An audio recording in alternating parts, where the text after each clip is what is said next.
ബീഹാറിൽ നിതീഷ് കുമാറിന്റെ ഭരണത്തിൽ യാദവ് വിഭാഗം വലിയ അതൃപ്തിയിലാണ്. കന്നുകാലി വളർത്തലും കൃഷിയുമായി ഉപജീവനം കഴിക്കുന്ന ഇവർക്ക് സർക്കാരിന്റെ ഒരു പദ്ധതികളും ലഭ്യമാകുന്നില്ല. RJD നയിക്കുന്ന പ്രതിപക്ഷ സഖ്യം ലോക്സഭയിലെത്തണമെന്നിവർ ആഗ്രഹിക്കുന്നു.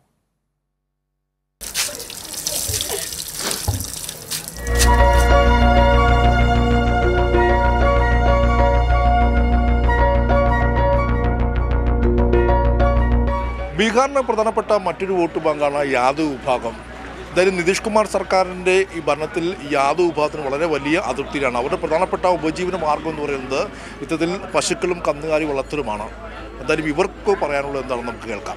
ना पानी मिला था ना सरकारी चीज में कौन चीज के लाभ मिला था। वोट देवे खातिर कहता लोग के वोट देवे चलो.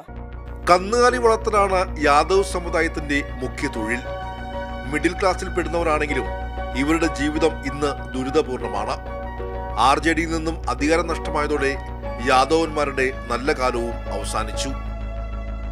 बहुत हालत खराब बा घरे, मतलब कमाई धमाई होले नहीं, हमारा देह में बहुत तकलीफ पड़ो.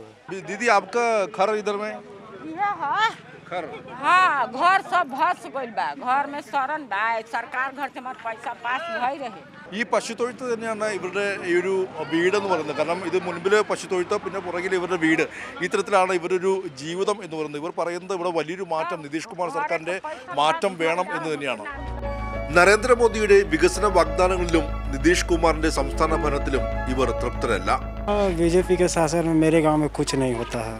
यहाँ पे जो लोग बीजेपी के 10-15 घर हैं उन्हीं लोग का सारा काम होता है. बाकी हम लोग यादव समुदाय के हैं, हम लोग के यहाँ कोई काम नहीं होता है. കന്നുകാലികളും പാൽ ഉൽപ്പന്നങ്ങളും ചാണകവും വരുമാനമായിരുന്ന യാദവ് വിഭാഗത്തിന്റെ ജീവിതം ഇന്ന് ദുരിതക്കാഴ്ചയായി മാറുന്നു. സർക്കാർ പദ്ധതികളിലും വികസനത്തിലും സാമുദായിക നിറം കലർത്തിയതാണ് യാദവന്മാരുടെ ജീവിതം ഇത്ര ദുരിതപൂർണമാകാൻ കാരണം. സർക്കാർ കോൺഗ്രസ് ലാലു का सरकार आएगा, यहाँ चलेगा RJD. യാദവ് സമുദായം വളരെ വലിയ രോക്ഷത്തിലാണ്. ലാലു പ്രസാദ് യാദവിന്റെ RJD അടക്കമുള്ള പ്രതിപക്ഷ സഖ്യം വീണ്ടും അധികാരത്തിൽ വരാൻ വേണ്ടി ഇവർ ആഗ്രഹിക്കുന്നു. ബീഹാറിലെ ജമീര ഗ്രാമത്തിൽ നിന്നും ക്യാമറമാൻ അതുൽ CS ഡൊമിനിക് സാവിക്കൊപ്പം സിബി ജോസഫ്, കൈരളി ന്യൂസ്.